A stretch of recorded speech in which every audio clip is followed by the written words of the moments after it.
Hello friends, welcome back to my channel Target MNS Targeting MNS 2022।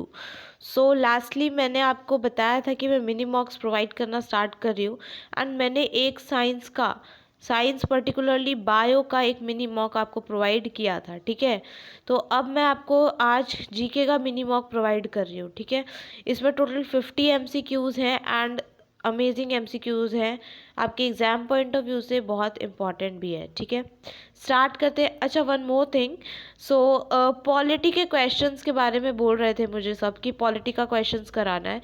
इस GK mini mock में मैंने mostly polity के questions ही cover किए हैं। ठीक है, स्टार्ट करते हैं with the very first question. Which one are the oldest mountains in India according to geographical history? Geographical history के हिसाब से सबसे पुराना माउंटेन कौन सा है इंडिया में? विंध्यास, अरावलीज, नीलगिरीज और Satpura. The right answer is option number B, that is Aravali. आपको पता है अरावली जो है ये सबसे ओल्डेस्ट माउंटेन का फॉर्म है। ठीक है, next, which one of the following is the highest peak in Western Ghats and South India? Highest peak in Western Ghat पूछे या highest peak in South India पूछे, दोनों में से एक भी लिखा आ सकता है। तो ऑप्शन देखिए, मुलय नगरी पीक, अन्नामुड़ी पीक, दोदा बेटा पीक और सोनसोगौर पीक। इजी पेजी क्वेश्चन है एंड ये मैंने इससे पहले रिपीट करवा रखा है आपको। The right answer is option B, that is Anamudi peak. Next question, which is the highest pass? आपको पता है बहुत सारे पासेस होते हैं हमारे इंडिया में हैं, अदर कंट्रीज़ में भी होते हैं। That falls on the boundary of Jammu and Kashmir and China. Jammu and Kashmir वाला जो एरिया है वहाँ पे और चाइना वाला जो एरिया है वहाँ पे। ठीक है, यहाँ पे एक इम्पॉर्टेंट पास है, उसका नाम बताना है, हाईएस्ट पास। तो बनिहाल पास, जोजिला पास, पीर पंजाल पास और Karakoram pass. Banihal pass is between India and Pakistan. ठीक है, आपको बनिहाल पास देखने को मिलता है। इसका राइट आंसर क्या होगा? Highest pass. The right answer is option D, that is Karakoram pass between Jammu and Kashmir and Chennai. ठीक है, next question, which reverse of the Indian subcontinent covers the longest distance? Longest distance कौन सा रिवर कवर करेगा? जो longest river होगा।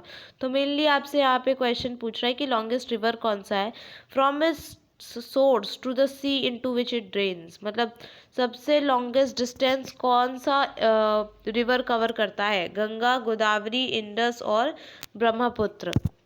इसका right answer है option number ए, गंगा। आपको पता है गंगा इंडिया से स्टार्ट होता है, तो इंडिया के बाद वो कहाँ जाता है?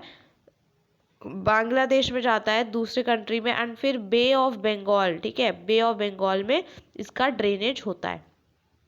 हर एक 10 क्वेश्चंस के बाद मैं आपको बता दूंगी कि 10 क्वेश्चंस कंप्लीट हो गए हैं। ठीक है, स्टार्ट करते हैं। Next, which is the junction point of the Eastern Ghat and the Western Ghat? Eastern Ghat and Western Ghat है, वहाँ का जंक्शन पॉइंट क्या है? ठीक है, अन्नामलाई हिल्स, नीलगिरी हिल्स, अशंभू hills and Palani hills. Junction point of the eastern Ghats and Western Ghats, the right answer is option number B, that is Nilgiri hills. ठीक है, नीलगिरी हिल्स जो है that is a junction point of the eastern Ghats and the western Ghats. Next we have, which is the major rubber producing state in India? Rubber producing state कौन सा है India में? Major rubber producing, West Bengal, Karnataka, Tamil Nadu, Kerala. तो important है यहाँ पे waste Bengal. Waste Bengal में सबसे ज़्यादा जूट का प्रोडक्शन होता है। ठीक है, जूट प्रोड्यूसिंग स्टेट है मेजर, एंड इसका जो राइट आंसर होगा for rubber, the answer will be option D, that is Kerala. Next question, which region of India is now regarded as an ecological hotspot? सबसे ज़्यादा जहाँ पे स्पीशीज़ हो, biodiversity हो, उसको हम बोलते हैं इकोलॉजिकल हॉटस्पॉट। तो ऐसा कौन सा रीजन है इंडिया का जिसे अब हम इकोलॉजिकल हॉटस्पॉट के नाम से जानते हैं? Eastern Ghats, eastern Himalayas, western Ghats और वेस्टर्न हिमालयाज। तो वेस्टर्न घाट्स जो है, यानी कि नीचे से ये जो आपका ऐसे इंडिया है ना, तो दिस येलो पार्ट, ठीक है, ये जो है ये आपका क्या होगा? ये वेस्टर्न घाट्स कहलाएगा, ठीक है। Option C is the right answer. This is now known as ecological hotspot.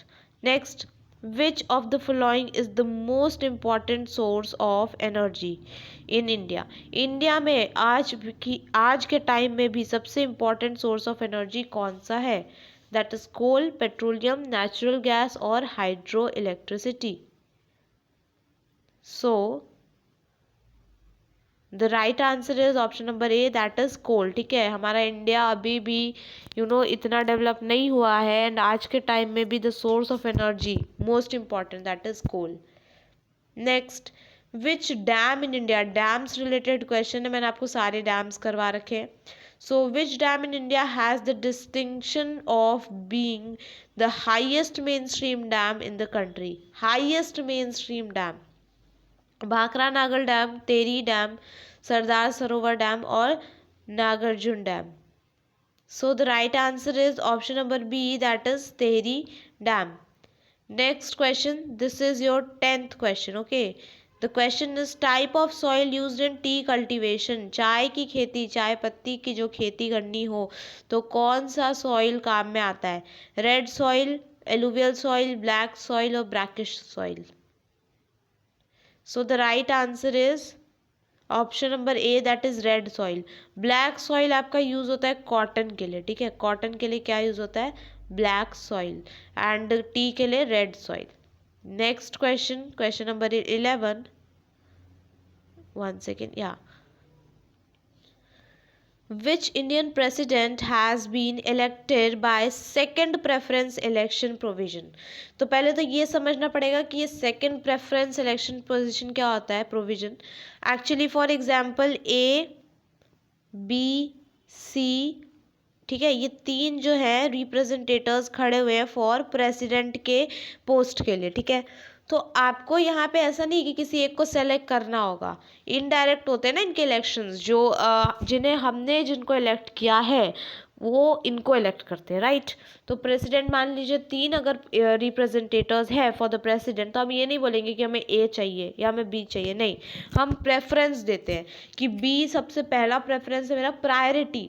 उसके बाद सेकंड हम ए को बना सकते हैं और थर्ड हम सी को, ठीक है। तो ऐसे कर करके सब अपनी प्रायोरिटी देते हैं। तो प्रायोरिटी देने के बाद जिसका सबसे ज़्यादा वोट्स होगा फॉर द फर्स्ट प्रायोरिटी वो जीत जाएगा, ठीक है, जैसे कि बी।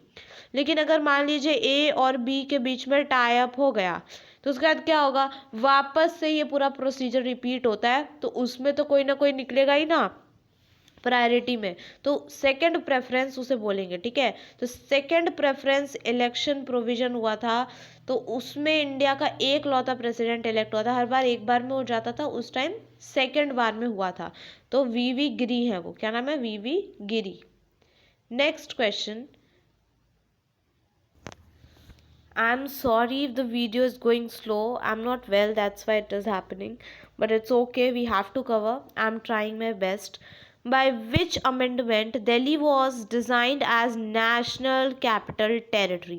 ठीक है, कौन सा अमेंडमेंट से दिल्ली को जो है नेशनल कैपिटल टेरिटरी का पोस्ट या वी कैन से डिज़ाइन किया गया? अमेंडमेंट 47, 50, 69 और 75।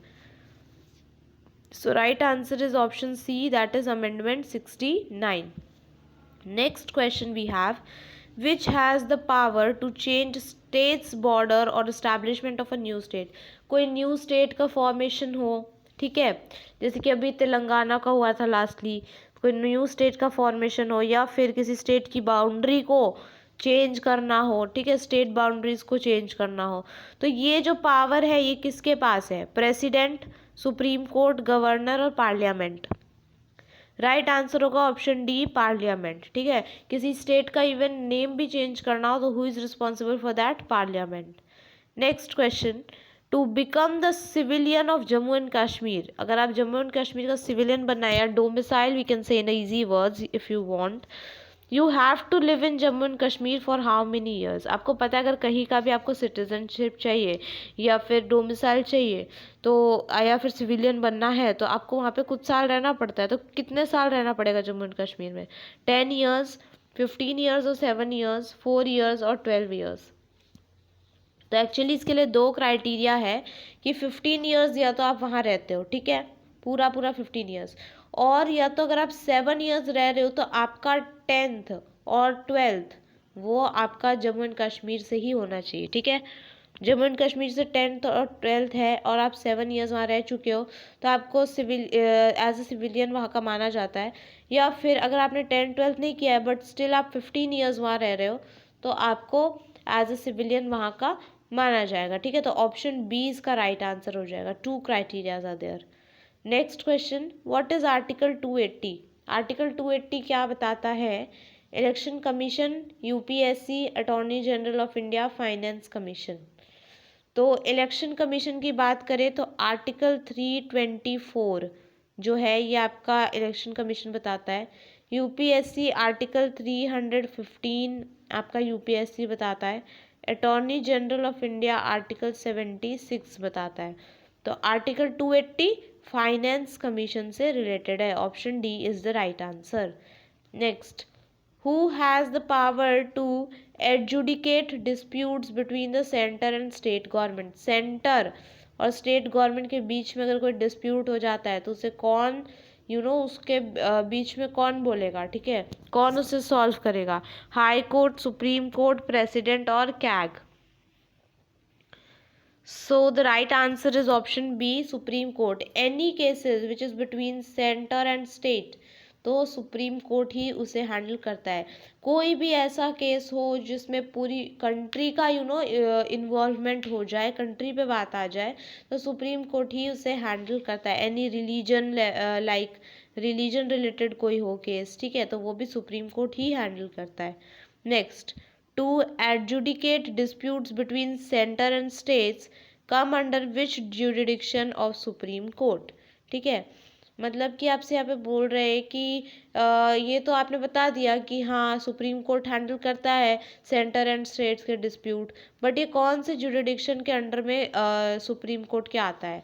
तो original jurisdiction, appellate jurisdiction, writ jurisdiction और एडवाइजरी जुरिडिक्शन। तो इसका राइट आंसर ऑप्शन ए होगा, ओरिजिनल जुरिडिक्शन। मतलब काम यही है सुप्रीम कोर्ट का। ओरिजिनली जो है काम सुप्रीम कोर्ट का यही है कि वो सेंटर एंड स्टेट के बीच में बोल सके। कहीं भी देश की बात आए तो सुप्रीम कोर्ट बोल सकता है। तो ये ओरिजिनल जुरिडिक्शन आता है। अपीलेट मतलब क्या होता है? अपील करना।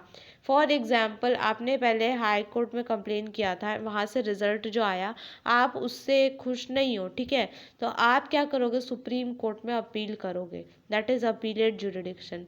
रिट जुरिडिक्शन, अगर कोई भी फैसला रिट के बेसिस पे सुनाया जाता है तो वो रिट जुरिडिक्शन होता है।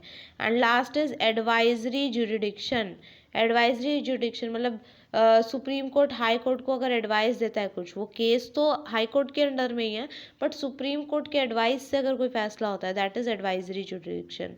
तो सेंट्रल एंड स्टेट किसके बीच में आता है? ओरिजिनल जुरिडिक्शन में आता है। नेक्स्ट, विच आर्टिकल सेज, कौन से आर्टिकल ने कहा था about protection and improvement of environment, wild life and forest, कि हमें इन्वायरमेंट का, वाइल्ड लाइफ का और यहाँ के फॉरेस्ट का प्रोटेक्शन करना, ये कौन से आर्टिकल में बोला गया है? Article 46, article 48A, article 52A, article 49। तो इसका राइट आंसर है B, that is article 48A में ये बात कही गई है। Next question, which committee recommended the establishment of panchayati raj system? कौन सी कमिटी ने इस्टेब्लिश किया था, रिकमेंड किया था कि पंचायती राज सिस्टम होना चाहिए, ठीक है। कोई भी सिस्टम हो या कोई भी न्यू ऑर्गेनाइजेशन फॉर्म करना हो तो उससे पहले कमिटी बनाई जाती। कमिटी क्या होता है? Group of people they are discussing कि हाँ ये रूल्स होंगे उसमें या ये रूल्स नहीं होंगे उसमें, ठीक है। ऐसा पूरा सिस्टमेटिक वो लोग अरेंज कर लेते हैं एंड उसके बाद वो रिप्रेजेंट करते हैं किसी के सामने। तो पंचायती राज सिस्टम के लिए भी एक कमेटी बनाई गई थी, उसका नाम क्या था? Kiran Silva committee, Khattar committee, drafting committee और बलवंत राय मेहता कमेटी। सो उसका राइट आंसर जो है that is option number D, Balwant Rai Mehta committee, ठीक है। Next question, this is the 20th question, ठीक है। Who is known as parent of state? Parent of state, राज्य का माता पिता, किसे कहा जाता है? जैसे हमारे देश का जो है वो पेरेंट कौन है? हमारे देश का, कंट्री का दैट इज प्रेसिडेंट, है ना। प्रेसिडेंट से छोटा प्राइम मिनिस्टर। वैसे ही हमारा पेरेंट ऑफ स्टेट कौन है? गवर्नर, और गवर्नर से छोटा चीफ मिनिस्टर। ठीक है। Next, in which of the following is the first state to establish panchayati raj system? कौन से स्टेट में, इन चारों में से कौन से स्टेट में पहली बार पंचायती राज सिस्टम को ऑप्ट किया गया? गुजरात, उत्तर प्रदेश, राजस्थान और मध्य प्रदेश। सो इसका राइट आंसर है option C, that is Rajasthan. और अगर राजस्थान में भी आपसे प्लेस पूछे then the answer will be Nagaur. ठीक है। Next, which article says they shall be a council minister of a prime minister? कि प्राइम मिनिस्टर के साथ साथ काउंसिल मिनिस्ट्री भी होनी चाहिए उनके साथ। ठीक है, उनकी एक टीम होनी चाहिए बेसिकली प्राइम मिनिस्टर की। ये बात कौन से आर्टिकल में कही गई है? आर्टिकल 68, आर्टिकल 74, 61 और 100।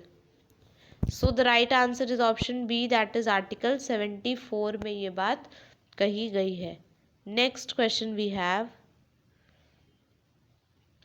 in which of the following year the state was established on the basis of language?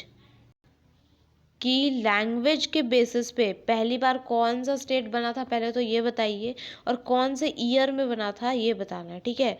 तो बेसिस ऑफ लैंग्वेज पे जो पहला स्टेट बना था that is your Andhra Pradesh. ठीक है, आंध्र प्रदेश था वो स्टेट जो लैंग्वेज के बेसिस पे बना था। कौन सी ईयर में बना था? ऑप्शन सी 1956 में बना था। कौन से नंबर का स्टेट था?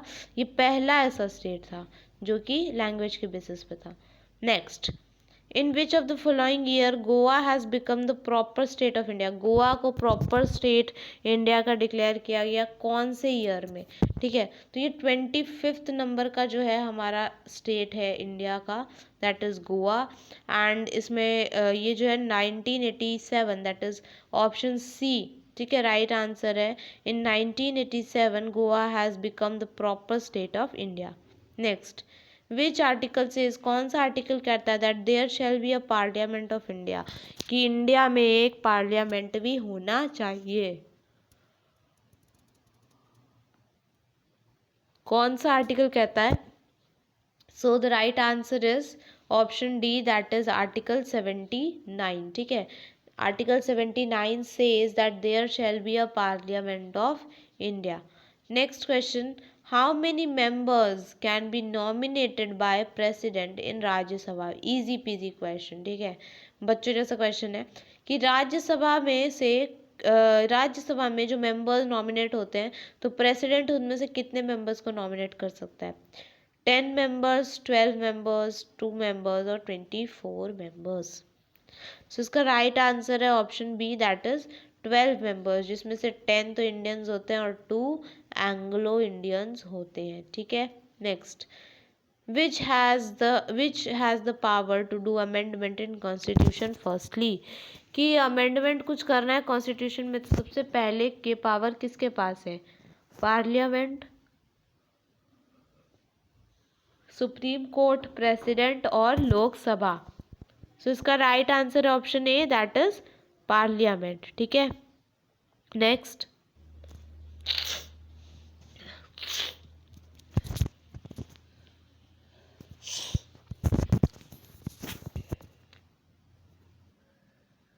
हम लोग लीगली यूज करते हैं, sorry guys, I'm not feeling well, that's why this is happening, I'm really very sorry for that, but we will not stop our preparation and we'll go for it.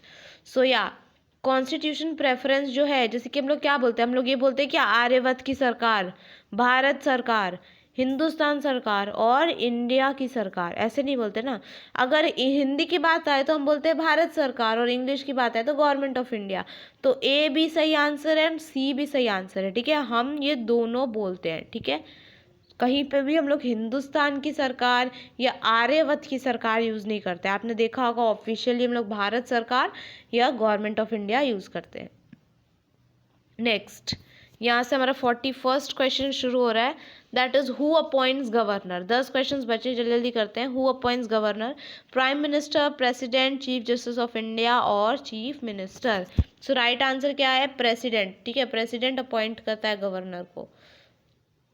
Next, high court जजेस are appointed by whom. High court जजेस को कौन appoint करता है? Governor of state, president, chief justice of India और vice president. सो बात की जाए हाई कोर्ट जजेस को अपॉइंट करने की, the right answer will B president.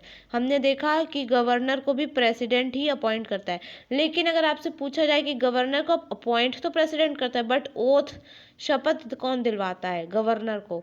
Then the answer will be chief justice of कहाँ का? हाई कोर्ट का, ठीक है, CJ ऑफ HC हाई कोर्ट।